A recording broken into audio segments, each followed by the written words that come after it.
Good morning, Sean here, Mountains Garage. This week I managed to secure enough parts here, there, and everywhere to finish 6 transmissions. Each one is another love affair for me. I fall in love with every one of them. Taking it apart, you get to get a glimpse into its past history. A lot of these had a rough life. I hope in the future they go to good homes. I know where they're going, obviously, but let's face it, they're going to get abused again, but hopefully not on the rebuilding bench, but out in the real world. It's always interesting disassembling transmissions that have been worked on before. What I find is there's 3 sets of Torrington bearings in the lower unit, and all 3 are different. They look similar, but they're different. I find them either mismatched or placed inside the transmission where they don't belong. That seems to be pretty common. The book is, the repair manual is really good at pointing out where they should go and the direction and the orientation, because each one a 3-piece and you can take them apart to inspect them. And they need to go back together facing the right direction. And it also seems, and I understand this, that if you buy a valve body, it comes with a set of instructions, and a lot of people are probably excited to put it in the car, but most require transmission disassembly, at least down to the direct drum, to do modifications inside for the valve body to work properly, and to most of the time change the pressure regulator spring in the pump, which can be done in the car, but it's not as easy as doing it on the bench, and you definitely can't service the direct drum inside the car. So I think a lot of steps are skipped. I watch a lot of videos, obviously, and a lot of times people just don't want to mess with something they're uncomfortable with. The end result is the valve body is not going to work as it's designed to do. One of the design features is to, make the transmission last longer, and of course make it work like it was intended to. The old saying, time flies, it sure does. I believe it was 4 weeks ago today that I posted a video. I had just broken the case of a transmission that I had got from a friend of mine. It was mine, so the loss was mine. But I was still mad at myself. I was just chasing the threads and the pan bolts, and I ran it up and I broke a piece out of the pump. You can revisit the video. It's 3 or 4 videos back if you want to. It was broken to the point where it's questionable. I wouldn't put it in a race car. I wouldn't sell it to somebody. That transmission I was rebuilding to sell. I ended up grabbing another case that I had that I wanted to keep. So the snowball effect, I let it sit on the bench staring at me. I guess I'm fortunate that over the years I haven't ruined a lot of my own stuff, or anybody else's especially. In the job that I had, I worked on a lot of really, really expensive equipment.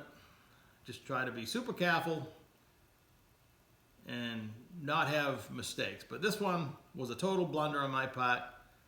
No excuse for it. I'll definitely never do it again, because every time I go to chase the threads, I'm thinking about it. So anyway, what to do with that transmission? It was just barely broke. When I set the pump into the opening, you could just barely see the top of the O-ring. And that particular part of the case, the only thing behind it is just the inside of the case. It's not near anything pressure related. So I contemplated what to do. I had the makings of 2 transmissions laying around in pieces. Some pretty good stuff. Did I want to put the effort into saving it, and then what to do with it? I often get tunnel vision, especially when you're doing the same job over and over again. I've been building race car transmissions for a few weeks here. And then it occurred to me, I'm building an old ratty truck. Several old ratty trucks, hot rods. Traditional hot rods, not, super finished. The one I have in mind for this transmission, this is the broken one. I may never go any further than the mailbox and back with it. It's just a old Model A chassis I bought in a junkyard. It's an aftermarket chassis, but you'll see it soon enough. And I have the front fenders, hood, grill shell, and cowl for a Model A, and that's all I have. From there back, you could buy them like that, and you had to make the rest, a hack or whatever they call it. So you can make it out of wood, you can make it out of metal, but that's all I have for that vehicle. So again, I may just drive to the mailbox and back with it, but I had, the case was broken, obviously. I had a 6-bolt pump. Somebody tried to make a 7 and they drilled the hole in the wrong spot. The rest of the pump was fine, but there's an extra hole. This case didn't have, this case was a 6-bolt case. Nobody drilled the 7th one, so there was no problem having that extra hole. So after I installed the pump, I just took some RTV and covered that hole in so it doesn't collect stuff, but no harm there. But again, it's junk as far as selling it or doing anything, you know, important with it. So, but in this case, it's perfect.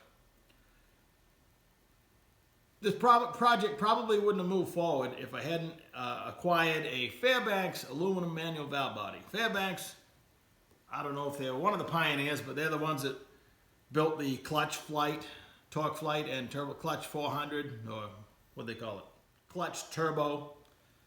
Poor man's Lenko. That was popular before torque converter technology really took off. So Fairbanks was a company. Funny story. Second transmission shop I worked at, we had a shop truck. Had a Turbo 400 in it. One of the shop owners didn't believe that the transmission needed a cooler. So it was looped out. It came out of the transmission and right back in the top. And it worked fine for years that way. And then they became a Fairbanks dealer, and the son of one of the owners had started driving the truck. So they wanted to put a stall converter in it. So it showed up one morning, we pulled the transmission out, put the stall converter in, no other mods, just shoved it in there, bolted it all back up. And then we all took turns testing it. And it was fun, it worked really well.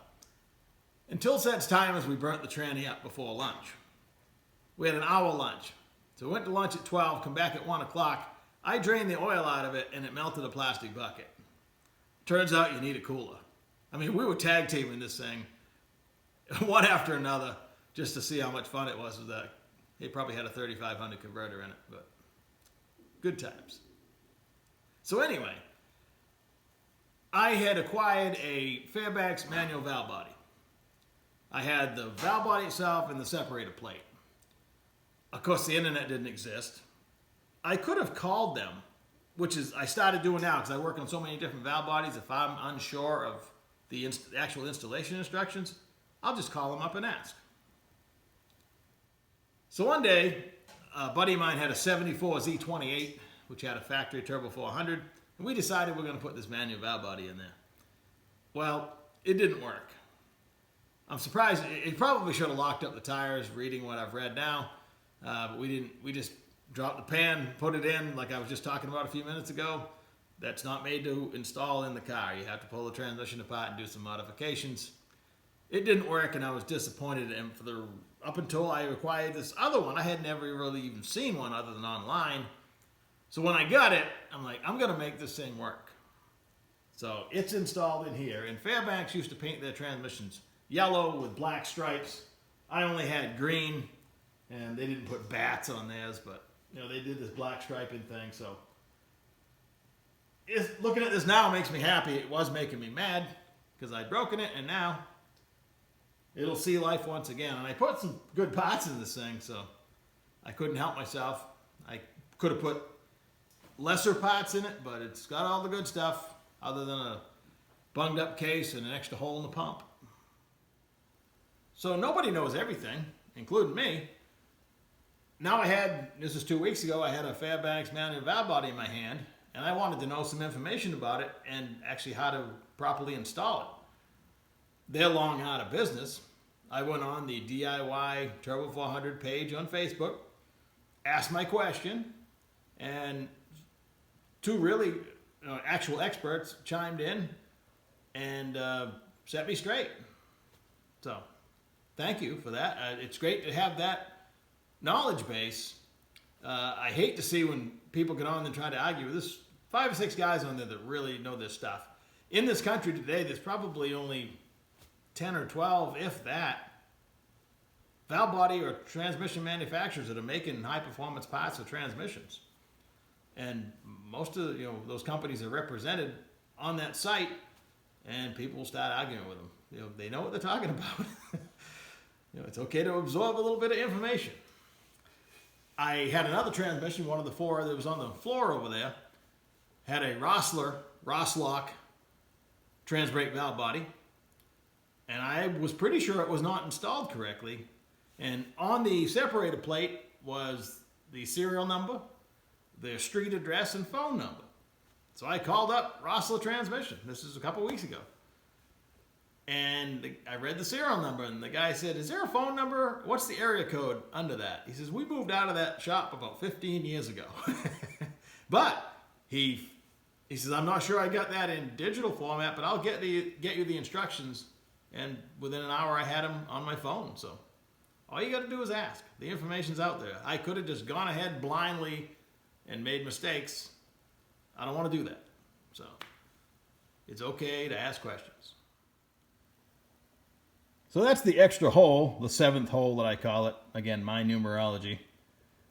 And where it was broken, I hate RTV, but I actually probably put 2 inches on either side, just a small light coating around the gasket and the O-ring, and then kind of filled in the missing piece with RTV.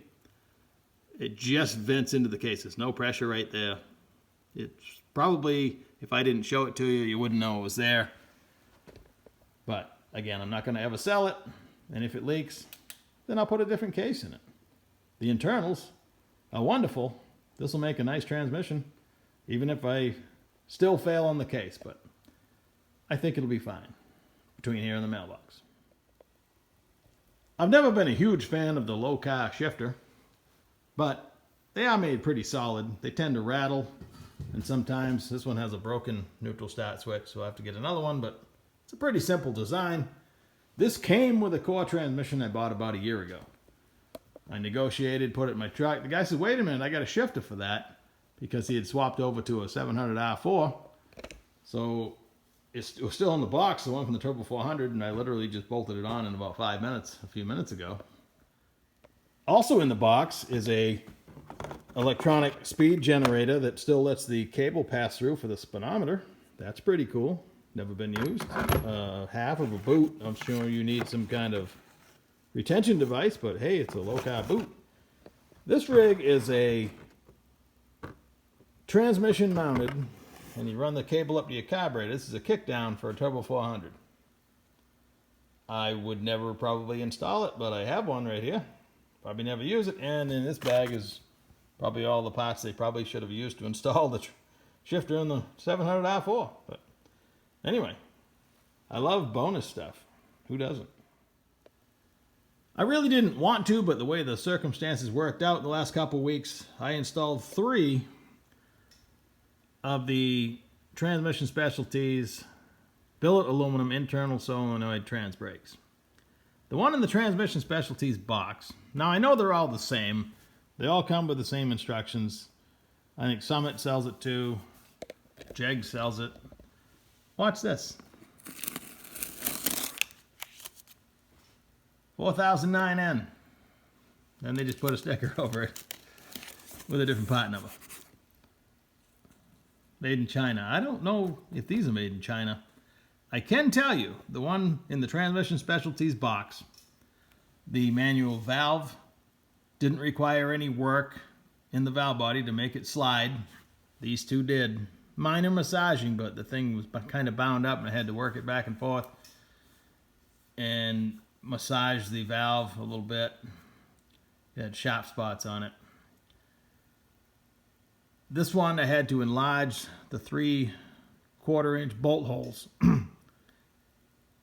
to make the valve body fit on the transmission. I apologize for not filming any of it. I was in the heat of the battle, but if you're installing one of these, again, I've had zero trouble with these. These seem to have quality issues on both of these. The solenoid was installed backwards. It's 2 little nuts you got to take off, turn it around so the wires will actually reach the electronic pass-through on the case.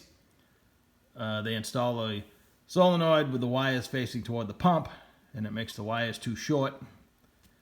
And the way they'd have to cross over would just be in the way, so you need to just take the nuts off, spin it around. But quality control again, the manual valve didn't fit, and you have to enlarge the 3/4 inch holes so you can get all the valve body bolts into the transmission. You could probably force them in without doing that, but I just run the next drill size bigger in those 3 holes. They're wide open by themselves, not going to hurt anything, but it'll let you start all the bolts by hand. So that's my tip. I apologize for not recording it again, but I was in the heat of battle. This blue transmission case, in one of my last videos, I described as being best of both worlds. It was an 8-bolt case with all the features of the pre-1975 cases, plus it had a thick flange around the bell housing. Unfortunately, when I got it cleaned up, it also had a crack. So off it came. And what to do with it next? It came with a 6-bolt pump. When I had to cut the bell housing off, I was fortunate I had a 8-bolt pump kicking around, so I cut and ground the case, fought to get that blue paint off there. It was difficult. And built another transmission, again, with all good parts. This is still one of my favorite colors, satin olive, kind of an olive drab. And this is, again, another transmission built out of all good parts I had laying around. It's a internal solenoid brake. A buddy of mine sent me a link to this, again, Transmission Specialties aluminum pan. It was a clearance on Amazon. I got it for $104 maybe. And it was complete, not damaged. That was cool. So now I got to come up with a bell housing. I believe I'm going to try the BTE, which has a bolt-on ring first, and then the housing bolts onto that. It's all clearance for the JW Ultra Bell, but it'll be one or the other. They're both in the 300-ish range. The Moroso gasket is a nice piece. I'm not sure if it's going to interfere with the Ultra Bell, but it is definitely a nice piece, worth the money. Earlier in the week, I couldn't find a M10 1.5 nut for the linkage shaft, and I was running out of M10 1.5 mount bolts, so I stocked up. I probably won't have to look for one for a while. Like I mentioned before, I put all new bolts, external bolts, in all the transmissions I build. It's worth the money. The downside of that, when I'm building the transmission, if I have 3 or 4 taken apart, I'll just take a cardboard box and throw all the bolts in it, pick out the important stuff that I have to reuse, like the internal 5/16 bolts, the valve body bolts, etc. And then because I'm a hoarder, I save all these in another big box, and that box is getting pretty full. I got a few excellent viewer suggestions this week as well for future videos, and yes, there will be a how-to number 3. We're going to cover the transmission bands and how reverse works, and that should wrap up that series. A series, they just pop out of nowhere. I start one day and do something, next thing I know, I figure it's going to take 2 or 3 videos to cover it. So I didn't do a good job explaining on how-to number 1 that there'd be future how-tos. It was up here, it never came out of my mouth, so I apologize for that. And quite a few people are interested in building a street transmission, an automatic shifting transmission. Most of the ones, all the ones that I've featured so far have been manual valve bodies, so we're going to make our own shift kit.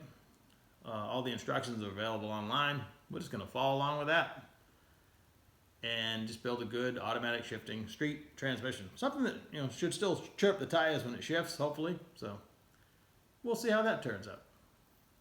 Thanks for watching. This video was kind of random. I just started talking, and next thing you know, I probably got more footage than I can use. But maybe next time we'll do something more substantial. You never know. Like, share, subscribe. Catch you later. Bye-bye.